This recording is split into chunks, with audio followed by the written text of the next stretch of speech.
mission, faith and patience, you conveyed the noble message, brought us light through your guidance. Peace be upon you, my beloved. Ya Habibi, Ya Muhammad, Ya Nabi, salam alayka.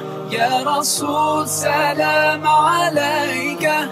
Ya Habib, salam alayka. Salawatullah alayka. Ya Nabi, salam alayka. Ya Rasul. Alhamdulillah, salatu wassalam ala Rasulillah wa ala alihi wa sahbihi wa ala. Donc tout d'abord, je félicite ce travail, notamment ici dans ce chapiteau dédié à la compréhension authentique de l'islam, parce que c'est un sujet très très important. La compréhension de l'islam, c'est quelque chose vraiment de très très important.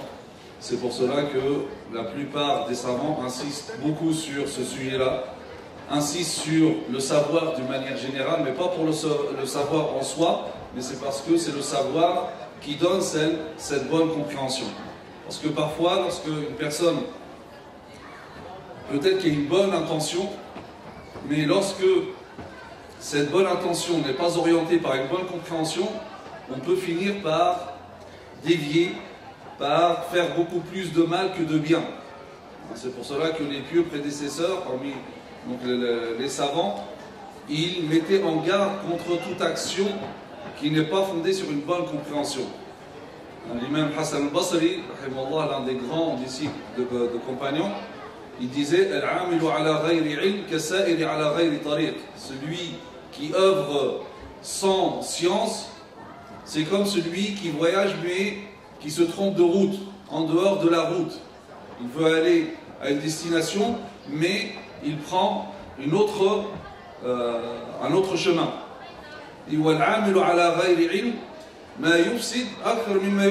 Et celui qui œuvre sans science va faire beaucoup plus de mal que de bien. Et donc il dit donc demandez, recherchez le savoir, et donc rechercher le savoir mais pas au détriment de l'adoration, et rechercher l'adoration mais pas au détriment du savoir, car des gens ont recherché l'adoration sans le savoir, et cela les a menés à sortir les armes à la main contre la communauté de Mohammed sallallahu alayhi wa sallam. Il voulait dire par là les kharijites qui étaient des fervents adorateurs.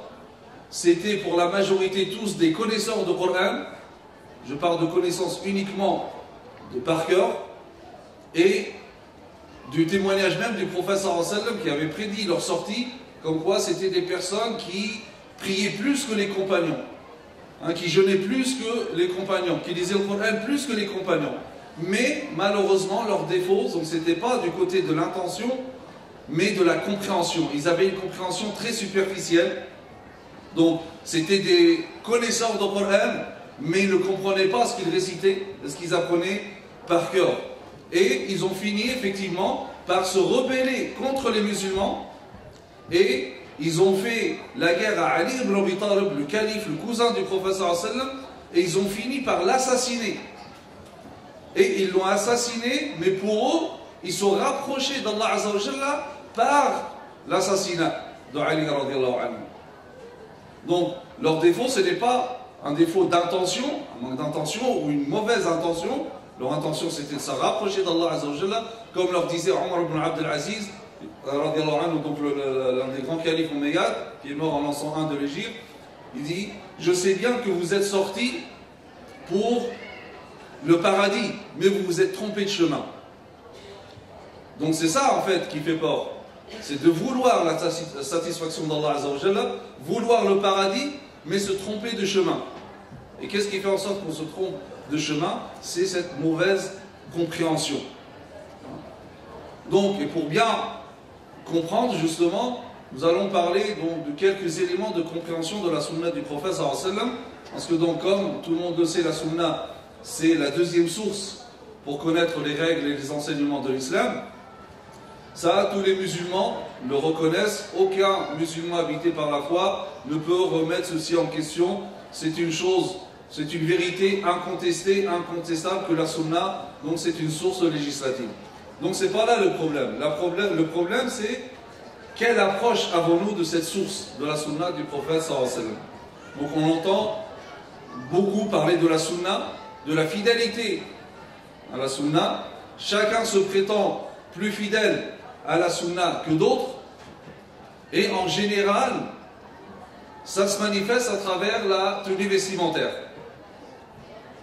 Donc, plus la personne va ressembler dans la forme à la forme vestimentaire de certains pays, plus on va croire que lui, il est dans la sunna.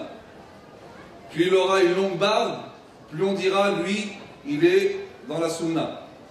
Plus il aura l'habit court, plus on dira qu'il est conforme à la sunna. La sorte, pareil. Donc, il y a certains vêtements qu'on veut imposer, une forme de vêtements qu'on veut imposer à toutes les femmes en disant que c'est la seule tenue. D'ailleurs, on l'a même appelé la tenue vestimentaire islamique. Zayl islamique. La tenue islamique. Or, cette notion-là n'a jamais existé. Ça veut dire quoi, une tenue islamique? Mais tout cela, c'est en se référant à la sunna, alors qu'en réalité, ça n'a rien à voir avec la sunna du prophète sallallahu alayhi wa sallam. La sunna, donc, juste pour définir rapidement, je ne veux pas faire très long, parce que la plupart, vous étiez déjà là, donc à l'intervention précédente, donc peut-être que vous allez être fatigués. Mais la sunna, donc, c'est d'une manière générale, tout ce qui nous provient du prophète sallallahu alayhi wa sallam, ceci comprend ses dires, ses paroles, ses actes, ce qu'il a fait, et ce qu'il a approuvé, ses approbations. La confusion par rapport à la sunna, c'est notamment dans ce côté de la pratique, la sunna pratique, ce qu'il a fait. Parce que seul ce qu'a fait le prophète sallallahu alayhi wa sallam à titre de prophète rentre dans la sunna du prophète sallallahu alayhi wa sallam. C'est pour cela que pour bien comprendre en réalité la sunna, après s'être assuré de l'authenticité du hadith, il faut tout d'abord se poser la question, est-ce que ce hadith relève de la sunna, ce qu'on appelle la sunna législative ou pas? C'est quoi une sunna législative?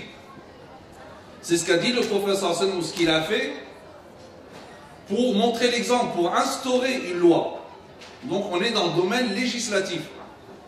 Mais le prophète sallallahu alayhi wa sallam, c'est un être humain, donc il peut dire, il peut faire des choses de par sa nature humaine. Et là, nous sommes, ou bien le prophète sallallahu alayhi wa sallam n'attend pas des musulmans qui le prennent comme exemple par rapport à cette chose-là en particulier. Donc ça, c'est la sunna donc, qui sort du domaine législatif. Alors, lorsque nous parlons de ce que fait le prophète sallallahu alayhi wa sallam de par sa nature humaine, ou bien, disons, dans le domaine qui n'est pas législatif, il y a deux choses. Soit le prophète sallallahu alayhi wa sallam, il va dire quelque chose, il fait quelque chose de par sa nature humaine. Par exemple, la façon qu'avait le prophète sallallahu alayhi wa sallam de se coiffer, la façon de marcher, la façon de s'asseoir, la façon de manger, avec les doigts. Tout cela relève de ce que fait le prophète sallallahu alayhi wa sallam de par sa nature humaine. Et ce qui fait partie de sa nature humaine n'entre pas dans la sunna législative. Parce que c'est pas possible d'imiter quelque chose ou un comportement du prophète sallallahu alayhi wa sallam, ou ce qui lui appartient même à ses caractéristiques physiques, parce qu'on ne peut pas, c'est impossible, donc ça ne peut pas rentrer dans la sunna législative. Donc, par rapport à ce qu'il aime ou ce qu'il n'aime pas. Par exemple, le prophète sallallahu alayhi wa sallam aimait l'agneau et il aimait le vinaigre. Donc, est-ce que c'est de la sunna du prophète sallallahu alayhi wa sallam d'aimer l'agneau et le vinaigre? Quelqu'un qui n'aime pas, on va lui dire non, ma fille, c'est pas bien. C'est pas bien de pas aimer, le prophète sallallahu alayhi wa sallam aime. mange. Il va se forcer, il va être malade, sous prétexte d'être conforme à la sunna. Donc, tout ce que fait le prophète sallallahu alayhi wa sallam, certains, on trouve, soit il laisse des cheveux longs sous prétexte que c'est la sunna du prophète sallallahu alayhi wa sallam. Non, ce n'est pas la sunna du prophète sallallahu alayhi wa sallam. Tout simplement parce que ça ne serait pas logique. Ceux qui n'ont pas des cheveux longs, hein, donc il ne peut pas, même s'il veut laisser pousser, ben ça va pousser autrement, mais pas long. Il n'a pas les cheveux raides. Comment il va appliquer la sunna? Il ne peut pas, parce que ce n'est pas demandé. Parce que ça fait partie des caractéristiques physiques. Et beaucoup se trompent lorsqu'on lit des hadiths du prophète sallallahu alayhi wa sallam. On voit des descriptions physiques du prophète sallallahu alayhi wa sallam. Il était grand, il était carré, il était habillé comme ça, la couleur de ses cheveux longs, etc. Ça appartient uniquement à la description physique. Il n'est pas demandé des musulmans de faire la même chose. J'avais lu une fois dans un livre dédié aux femmes, des fatwas pour les femmes, la question c'était: est-ce que la femme a le droit de se coiffer comme elle le veut, ou bien est-ce qu'il faut qu'elle prenne l'autorisation de son mari? Le savant qui répond, il dit: de toute manière, la femme ne peut pas se coiffer comme elle le veut, car le prophète sallallahu alayhi wa sallam, lorsqu'il se coiffait, donc il plaquait une partie de ses cheveux à droite, à gauche, et laissait une vraie au milieu. J'ai dit: là, il y a un problème. Déjà, on parle de femme, alors que lui, il parle du prophète sallallahu alayhi wa sallam, un homme. Et même si c'était vrai, le prophète sallallahu alayhi wa sallam, ça c'est lui qui est habitué de se coiffer comme ça. On ne peut pas l'imposer à tout le monde. D'accord? Donc, soit ce qui n'entre pas dans le domaine législatif, c'est ce que le prophète sallallahu alayhi wa sallam fait de par sa nature humaine. Donc, il ne le fait pas pour instaurer une loi ou pour montrer l'exemple. Deuxième chose, c'est ce que le prophète sallallahu alayhi wa sallam fait conformément à la norme sociale, l'urf. L'urf impose une manière d'être, une manière de s'habiller. D'ailleurs, la tenue vestimentaire, justement, fait partie de l'environnement des gens, de la norme sociale.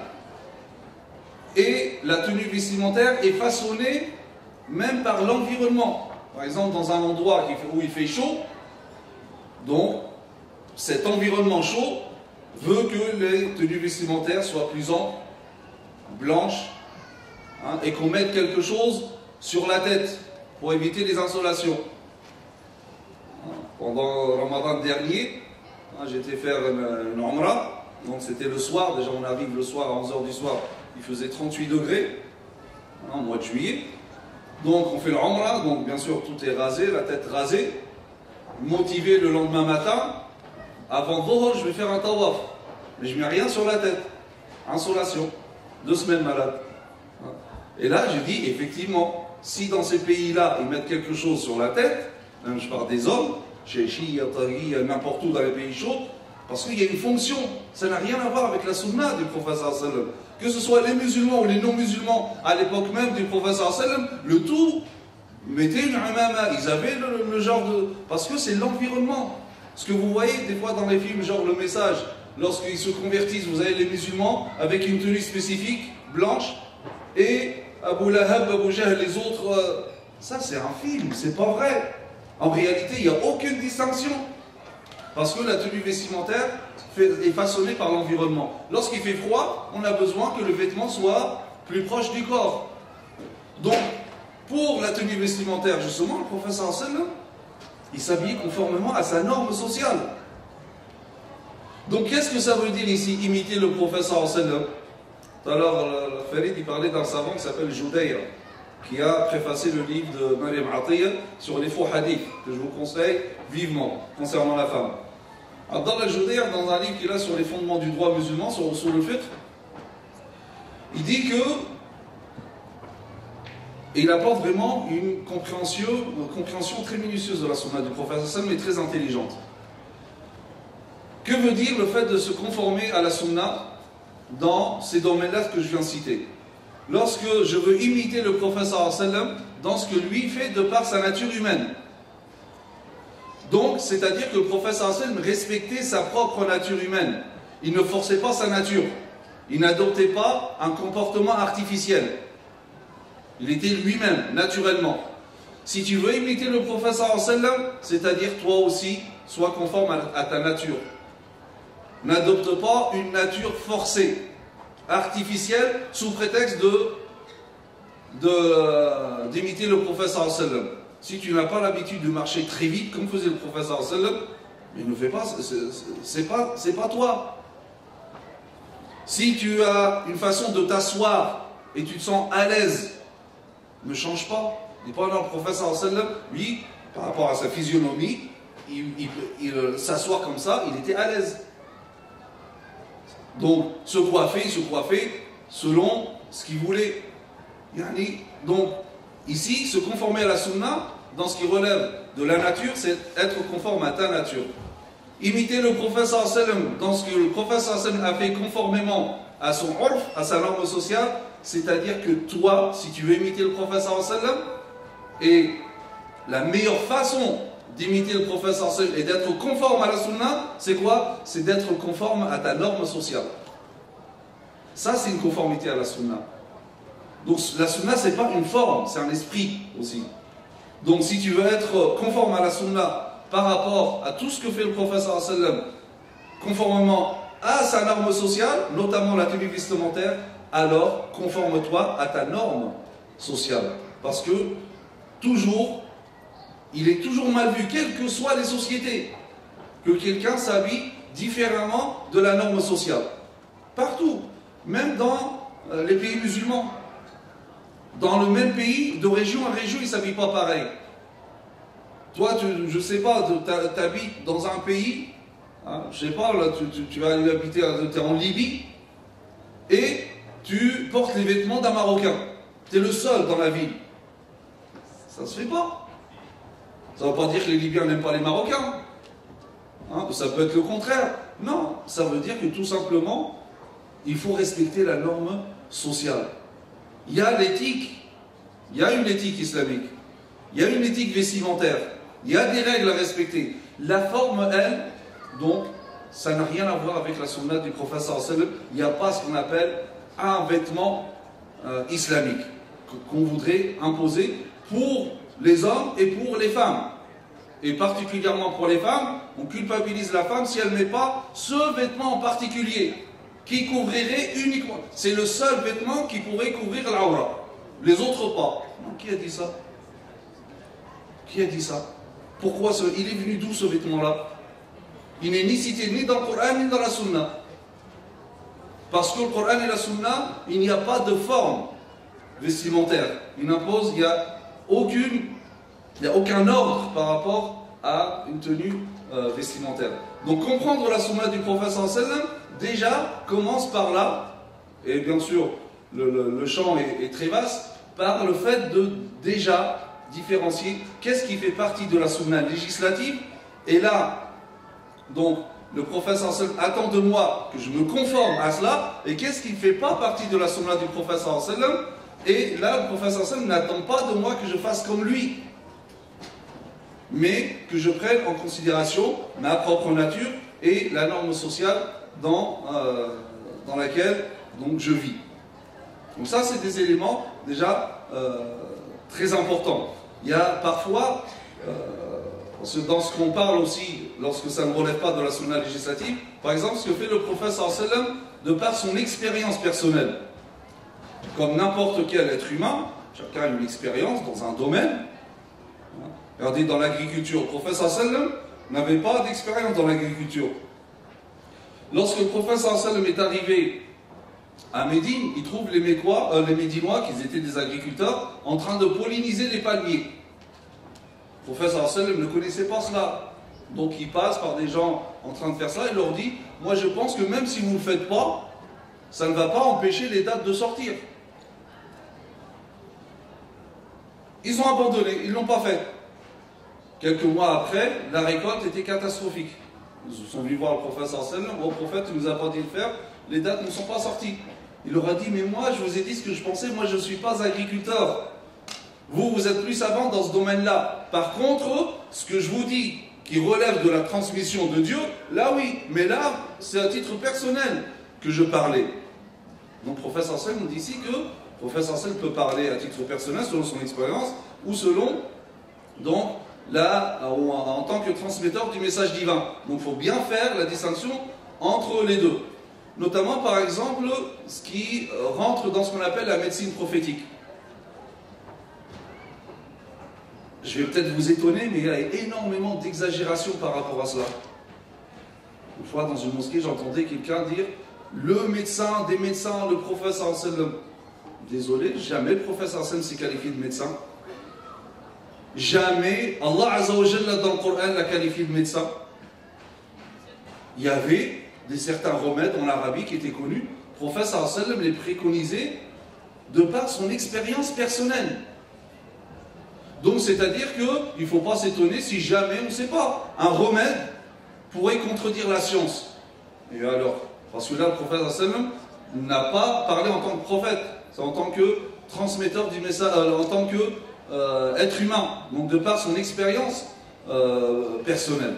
Par contre, ce qui relève de la sunna dans le domaine médical, c'est le fait de se soigner. Tadawu ibadallah. Là, c'est une obligation. La sunna, là, c'est se soigner. C'est la recherche pharmaceutique. Parce que le prophète sallallahu nous dit, lorsqu'Allah Azza wa Jalla fait descendre une maladie, il fait descendre avec le remède. Donc, il faut chercher. Ça, c'est l'esprit de la sunna. Mais les remèdes de l'époque, ça reste des remèdes de l'époque. Ça peut être, on dit oui, mais la science prouve. Certes, la science peut prouver que certains remèdes, donc du prophète sallam, et c'est pas le prophète sallam qui l'a inventé, c'était connu en Arabie, mais ça c'est l'expérience humaine. C'est comme dans la médecine chinoise, il y a aussi des vertus. Et pourtant ce n'est pas un prophète qui leur a dit ça. C'est l'expérience humaine. Voilà, mon épouse parlait avec une sœur et on avait donc notre fille qui était malade, avait beaucoup de fièvre. Et donc elle parlait, voilà, elle lui a donné Doliprane, etc. La sœur lui dit, mais non, mais pourquoi tu lui donnes Doliprane? Il faut appliquer la sunna du prophète sallallahu alayhi wa sallam. Ah bon, bah c'est quoi la sunna du prophète sallallahu alayhi wa sallam? Il dit, il faut traiter la fièvre avec de l'eau. C'est tout? Oui, c'est ça la sunna du prophète. Tu donnes pas de Doliprane? Non. Est-ce que vraiment c'est ça la sunna du prophète sallallahu alayhi wa sallam? Ça, comprendre la sunna de cette manière-là, ça fait du tort à la sunna du prophète sallallahu alayhi wa sallam. Ça, c'était le remède qu'ils avaient à l'époque. Il n'y avait pas de Doliprane, etc. Parce que, pourquoi le prophète sallallahu alayhi wa sallam dit donc, la fièvre c'est une émanation de l'enfer, c'est un hadith authentique, donc refroidissez-la avec de l'eau. C'est ce qu'ils avaient à l'époque, c'était le seul moyen qu'ils avaient à l'époque. De nos jours, on a d'autres moyens pour traiter la fièvre. Ça ne veut pas dire qu'il ne faut pas utiliser l'eau, personne n'a dit ça. Mais il y a aussi d'autres moyens. Je connais un cas comme ça, un cas réel. Un frère, il a failli tuer sa mère avec ces considérations-là. Elle était cardiaque, elle avait un traitement. Je lui ai dit non, non, non, tout ça, tu m'enlèves ça tout de suite. Prends le habba saouda, le miel et tout ça. Tu vas guérir. C'est la sunna du prophète sallallahu alayhi wa sallam. Elle a eu une crise cardiaque. Première fois. Les médecins lui disent, mais madame, on vous a donné des médicaments. Elle reprend. L'enfant, il vient. Non, non, tu enlèves. Deuxième fois, les médecins, ils lui disent, mais là, c'est plus possible. Vraiment, c'est ça la sunna du prophète sallallahu alayhi wa sallam? Ça, c'est pas la sunna du prophète sallallahu alayhi wa sallam. Un frère comme ça, il parlait à un diabétique. Il était malade, il avait un coup de froid. Il dit, prends du miel, mon frère. Le miel, il est cité dans le Coran et la sunna. Il est diabétique. Il a dit, c'est pas ça la sunna du prophète. Et comprendre la sunna de cette manière-là, c'est vraiment faire du tort à la sunna du prophète sallallahu alayhi wa sallam. Pourquoi? Parce qu'on fait, comme j'ai dit au départ, on fait beaucoup plus de mal que de bien, alors qu'on est sincère, on veut être fidèle à la sunna du prophète sallallahu alayhi wa sallam. Mais on finit par desservir. On veut servir la sunna, on va finir par desservir la sunna du prophète sallallahu alayhi wa sallam à cause de cette mauvaise compréhension. Alors il y a énormément de règles, je vais juste vous citer une règle pour voir comment on peut comprendre la sunna du prophète sallallahu alayhi wa sallam, pour ne pas faire longtemps, faire trop long. Donc dans le livre La sunna mode d'emploi, donc j'ai cité 8 règles qu'a cité Cheikh Youssef al-Qaradawi hafidhahullah dans son livre Kayfa nata'ammal ma'a sunna, qui est un livre excellent, il faut que tout le monde l'ait. Et après donc analyse, j'ai rajouté une autre règle. Cette règle, c'est quoi? C'est comprendre la sunna à la lumière du développement des sciences modernes. Ça, c'est très important. On peut reprendre l'exemple de la fièvre. Ça se traitait avec de l'eau, mais après, donc, on traite avec d'autres remèdes. Alors, il se peut qu'à une période, on puisse comprendre certains textes d'une manière. C'est selon le développement des sciences à l'époque. Ça correspond au développement des sciences à l'époque. Mais ensuite, avec le développement des sciences, il faut réviser cette compréhension. Je vous donne un exemple. Peut-être que vous ne vous êtes jamais posé cette question-là. Les femmes vont être étonnées, voire choquées. Islamiquement, la période maximale de grossesse, vous savez, elle est de combien? Non? Vous connaissez islamiquement la période maximale de grossesse? Combien? Pour la majorité, 4 ans. 4 ans. Pour les Hanafites, 2 ans. Ils admettent qu'une femme peut être enceinte pendant 4 ans de grossesse. Et ça a une répercussion, attention, hein, ça a une répercussion très grave. C'est-à-dire, si un homme décède, sa femme accouche d'un enfant après 3 ans. L'enfant, il est de qui? Du mort. Bah oui, je suis resté enceinte pendant 3 ans. J'ai lu une fatwa comme ça dans un site très sérieux, une fatwa Islam Web. Islam Web, un site très sérieux. Et la question c'était ça, une femme a accouché d'un enfant 2 ans après la mort de son mari. La réponse était selon donc l'avis unanime, parce que là à 4 ans et 2 ans, donc si à 4 ans, donc 2 ans c'est plus plausible, donc y compris les Hanafites. Donc ils disent unanimement cet enfant c'est l'enfant du défunt. Vous imaginez que si on ouvre cette porte, hein, 2 ans après, 3 ans, oui, bah oui, mais c'est alors que la science de nos jours dit le contraire, c'est pas possible. Alors qu'est-ce qui s'est passé? On se réfère à certains récits. Certains authentifient, mais la plupart disent c'est des hadiths faibles. Aïcha radhiyallahu anha dit que donc elle connaît telle femme qui a eu une grossesse de 4 ans. Une autre version de 2 ans. Alors certains, Ibn Hazm, le littéraliste savant andalou, lui il a dit 9 mois. Il a dit ces hadiths-là, il les rejette. Certains savants, ils ont essayé de concilier, ils ont dit 1 an. Mais même 1 an, ça ne colle pas. Mais en réalité, si on analyse cette chose-là, alors le hadith de Aïcha, certains même savants, dans Usul al-Fiqh, ils disent qu'un hadith, lorsqu'il ne relève pas d'une chose intelligible, on le prend parole de compagnon. Si une parole de compagnon relève de ce qui n'est pas intelligible, on considère comme si c'était un hadith.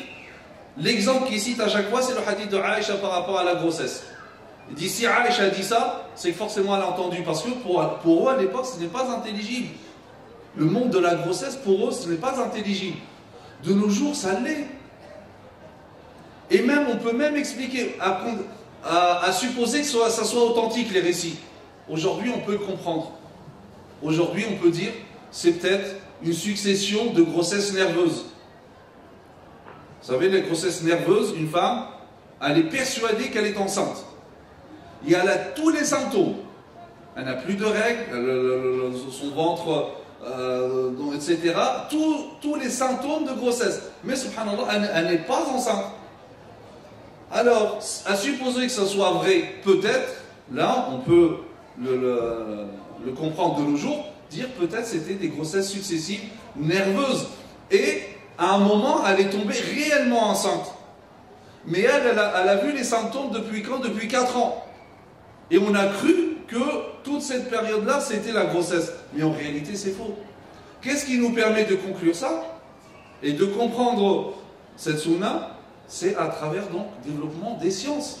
Là maintenant on sait c'est quoi une grossesse nerveuse. Avant on ne connaissait pas. Donc on pensait que toute la période c'était la grossesse. Autre exemple pour finir par cela, cette fameuse question qui vient, donc ça va pas tarder à arriver, donc avant chaque Ramadan, le calcul astronomique. Est-ce qu'on l'utilise ou pas pour déterminer la visibilité de la nouvelle lune? Est-ce qu'on prend le calcul astronomique qui permettrait d'unifier tous les musulmans du monde? Ou est-ce que chacun, donc, est-ce que la vue, la vision, la constatation visuelle de la nouvelle lune, c'est la sunna? Là encore, c'est vraiment le même cas. Certains disent que toujours, alors certains disent qu'il y a un consensus par rapport au rejet du calcul. C'est pas vrai, il n'y a pas de consensus. L'imam al-Nawawi lui-même, il cite, l'imam Nawawi il est contre, mais il cite des avis que, alors le calcul astronomique à l'époque, dire astronomique c'est vraiment un grand nom. Seuls les astrologues le faisaient. Les astrologues, pas les astronomes. Certains musulmans jusqu'à aujourd'hui, lorsqu'on dit l'astronomie, disent oh, c'est du shirk.